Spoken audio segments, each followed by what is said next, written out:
वो सारी पावर छीनने के बाद 8 साल तक दिल्ली के लोगों को उन्होंने अपंग करके रखा। हम दिल्ली के लोग 8 साल तक कोर्ट दर court, high court, supreme court लड़ते रहे। 8 साल की हमारी लड़ाई के बाद 11 मई को, अभी पिछले कुछ दिन पहले, सुप्रीम कोर्ट की संविधान कॉन्स्टिट्यूशन बेंच ने, 5 जजों ने मिलकर 5-0 से दिल्ली के लोगों के हक में फैसला दिया।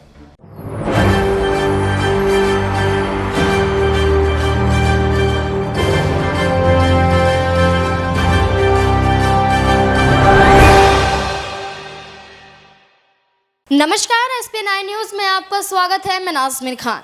दिल्ली में LG वर्सेस केजरीवाल की लड़ाई लगातार जारी है। अभी भी यहां पर सियासी हलचलें काफी तेज है।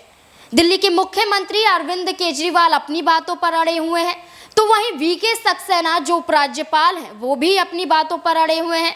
लेकिन यहाँ पर जिस तरीके से अरविंद केजरीवाल अमित शाह का खुलासा करती हुई नजर आती है, प्रधानमंत्री नरेंद्र मोदी के कई खुलासे करती हुई दिखाई देती है, ऐसे में कहा जा रहा है कि उपराज्यपाल अब कहीं ना कहीं बैकफुट पर नजर होते हुए दिखाई देंगे।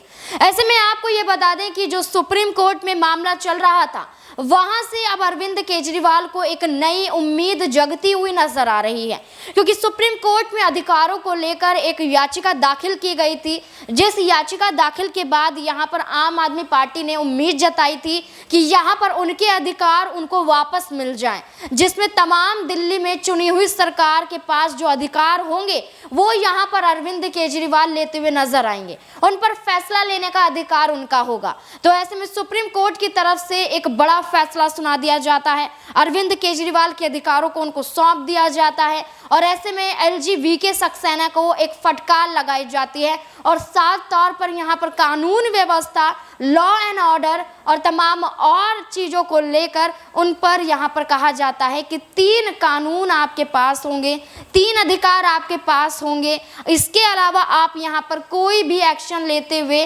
अरविंद केजरीवाल की सरकार के खिलाफ नहीं दिखाई देंगे। लेकिन यहाँ पर इससे उलट ही देखने को मिलता है। उपराज्यपाल के पास जब अधिकार पहुंच जाते हैं तो ऐसे में देखा जाता है कि प्रधानमंत्री नरेंद्र मोदी के नेतृत्व में भारतीय जनता पार्टी की तरफ से एक अध्यादेश जारी किया जाता है, जिसमें यहाँ पर अरविंद केजरीवाल के जो अधिकार हैं उनको जबरन कहा जाता है कि अरविंद केजरीवाल ने LG से छीने हैं। यहाँ पर कहा जा रहा है कि दिल्ली के पास जो पावर है वो पावर असल में दिल्ली के पास नहीं होनी चाहिए, दिल्ली के मुख्यमंत्री के पास नहीं होनी चाहिए, बल्कि उपराज्यपाल के पास होनी चाहिए। ऐसे में अरविंद केजरीवाल ने रातों रात VK सक्सेना से मुलाकात भी की, इस विषय में बात भी की, लेकिन कोई सुलह निकलती हुई नजर नहीं आई। तो इसी अध्यादेश के खिलाफ यहाँ पर अरविंद केजरीवाल ने साफ तौर पर कह दिया है कि सुप्रीम कोर्ट में इस मामले को लेकर जाएंगे और वहीं पर फिर से जीत होती हुई नजर आएगी। लेकिन इसी बीच आप ये देखेंगे कि यहाँ पर सुप्रीम कोर्ट ने एक फैसला तो सुना दिया था, जिसके तहत उपराज्यपाल के पास तमाम अधिकार भी मौजूद थे, लेकिन उन अधिकारों का सही तरीके से इस्तेमाल नहीं किया गया, क्योंकि एक केस दिल्ली में एक बहुत बड़ा बवंडर बनाता हुआ नजर आ रहा है। ऐसे में अरविंद केजरीवाल ने भी इस घटना का जिक्र किया और जिक्र करते हुए कानूनी व्यवस्था पर कई सवाल खड़े किए। ये जिक्र यहाँ पर, ये घटना यहाँ पर एक दिल्ली के शाहबाद में होती है, जहाँ पर साक्षी मर्डर केस का नाम सामने आता है, जहाँ पर एक युवक 16 साल की लड़की को चाकू से गोदता हुआ ने मार देता है, जिसके बाद तमाम विपक्ष पार्टियों तो मुद्दा उठाती हैं, लेकिन अरविंद केजरीवाल भी यहाँ पर उपराज्यपाल VK सक्सेना को घेरते हुए, केंद्र सरकार में जो अमित शाह हैं उन्हें घेरते हुए, गृह मंत्री को घेरते हुए सीधे तौर पर इस्तीफे की मांग करते हैं और कहते हैं कि दिल्ली की कानून व्यवस्था जिनके हाथों में पहुंची हुई है, उस स्थिति को देखिए कहां पर पहुंच चुकी है। उपराज्यपाल ने जानबूझकर अधिकार छीने और अधिकारों का सही तरीके से इस्तेमाल नहीं कर पाए। ऐसे में साफ तौर पर जाहिर कर दिया कि यहाँ पर LG VK सक्सेना अब इस्तीफा देते हुए नजर आएंगे, और जो कानून व्यवस्था पर जो एकदम दावा करते हुए नजर आ रहे थे कि उनके पास पावर है, उनके पास तमाम चीजें हैं, तो ऐसे में यहाँ पर दिल्ली के अधिकारों को छीनने की भी कोशिश की गई। लेकिन अरविंद केजरीवाल ने साफ तौर पर जाहिर कर दिया कि जिनके हाथों में कानून व्यवस्था है कानून ही नहीं संभाल पा रहे हैं, अन्य अधिकार तो क्या ही संभालेंगे। ऐसे में उपराज्यपाल की बात की जाए तो वीके सक्सेना को लेकर अरविंद केजरीवाल कई अन्य खुलासे भी करते हुए नजर आते। क्या कुछ कह रहे हैं, देखिए इस रिपोर्ट में। कल रात को देर रात में केंद्र सरकार एक अध्यादेश लेकर आई, एक ऑर्डिनेंस लेकर आई। केंद्र सरकार लोकतंत्र की हत्या करने के लिए, संविधान की हत्या करने के लिए यह अध्यादेश लेकर आई है। क्या कहता है यह अध्यादेश? यह अध्यादेश कहता है कि जो ताकत दिल्ली की चुनी हुई सरकार को सुप्रीम कोर्ट की कॉन्स्टिट्यूशन बेंच ने, उच्चतम न्यायालय के संवैधानिक पीठ ने दिल्ली की चुनी हुई सरकार को दी, ये उस ताकत को गैर संवैधानिक तरीके से छीनने का प्रयास है। ये केंद्र सरकार का पहला ऐसा प्रयास नहीं है। 2015 में जब दिल्ली की जनता ने भारी बहुमत से अरविंद केजरीवाल को आम आदमी पार्टी की सरकार को जिताकर भेजा, 70 में से 67 सीट जिताकर भेजा, तो मोदी जी की सरकार ने, भारतीय जनता पार्टी की सरकार ने 3 महीने के अंदर अंदर एक गैर कानूनी नोटिफिकेशन इशू करके अरविंद केजरीवाल की सरकार की ताकत छीनने की कोशिश करी।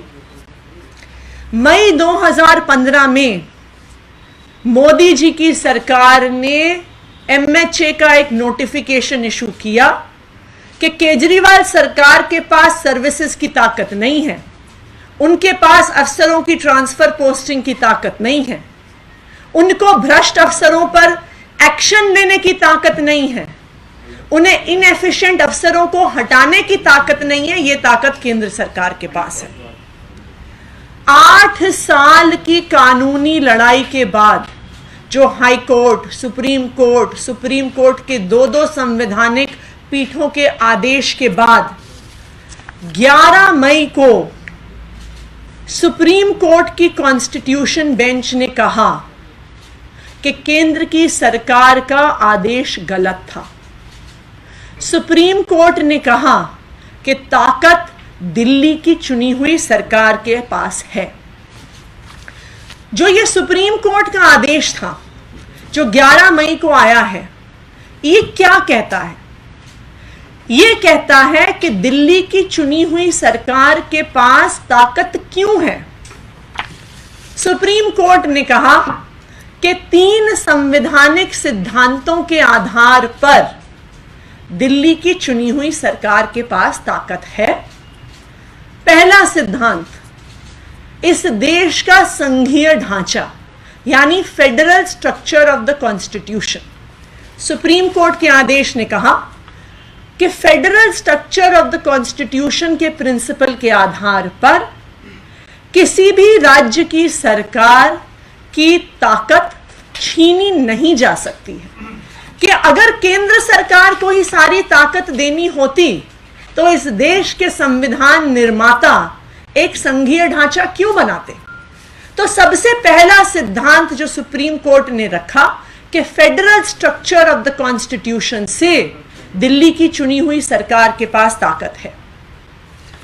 दूसरा सिद्धांत, सुप्रीम कोर्ट की संवैधानिक पीठ ने कहा कि दिल्ली की चुनी हुई सरकार के पास लोकतंत्र के सिद्धांत के आधार पर ताकत है कि अगर संविधान ने आर्टिकल 239 AA के तहत दिल्ली में एक चुनी हुई सरकार बनाई है, दिल्ली में एक लेजिस्लेटिव असेंबली बनाई है, तो लोकतंत्र के सिद्धांत के आधार पर दिल्ली की चुनी हुई सरकार के पास ताकत है कि जिस जनता ने उसको वोट दिया है, विल ऑफ द पीपल को इंप्लीमेंट करना उस चुनी हुई सरकार का अधिकार है।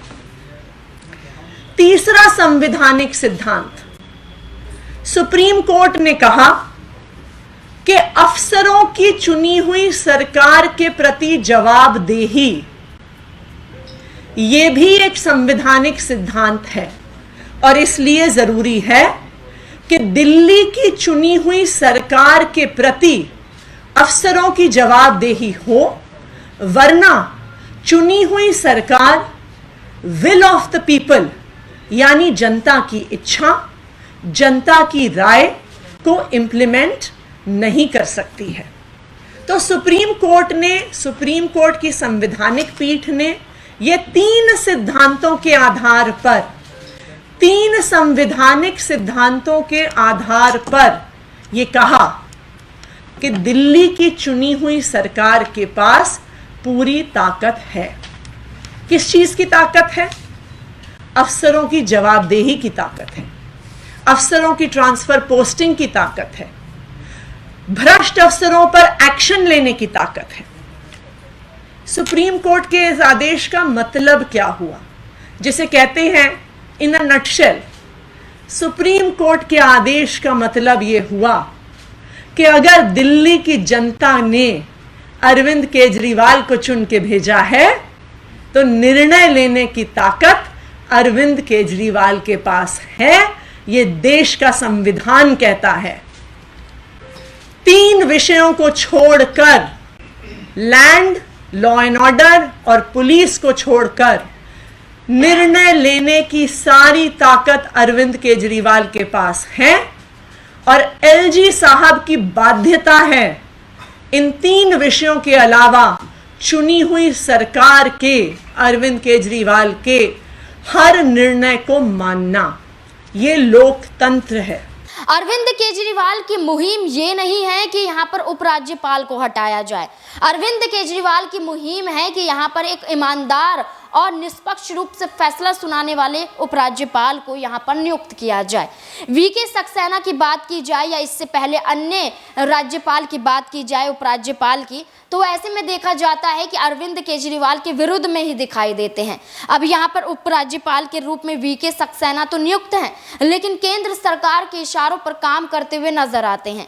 दिल्ली प्रशासन का इस्तेमाल जिस तरीके से यहाँ पर उपराज्यपाल को करना चाहिए, दिल्ली पुलिस का इस्तेमाल जिस तरीके से करना चाहिए, वो केंद्र सरकार के अधीन होकर इस्तेमाल किया जाता है, जिसके बाद ये सवालिया निशान खड़े किए गए हैं। जिसके बाद अरविंद केजरीवाल ने सुप्रीम कोर्ट में अपनी जीत का दावा किया है, जिसके बाद उपराज्यपाल से इस्तीफे की मांग की है। अब देखना होगा कि क्या तमाम और उपराज्यपाल की तरह यहाँ वीके सक्सेना भी अपना इस्तीफा अरविंद केजरीवाल को सौंपते हुए यहाँ पर अमित शाह का कई खुलासा करते हुए नजर आएंगे। क्या लगता है आपको इस पूरे मामले को लेकर जो दिल्ली में घमासान चल रहा है? क्या अरविंद केजरीवाल की जीत हो पाएगी या अमित शाह की साजिश ऐसे ही कामयाब हो पाएगी? क्या लगता है? कमेंट बॉक्स में जरूर बताएं। मुझे दीजिए इजाजत। धन्यवाद।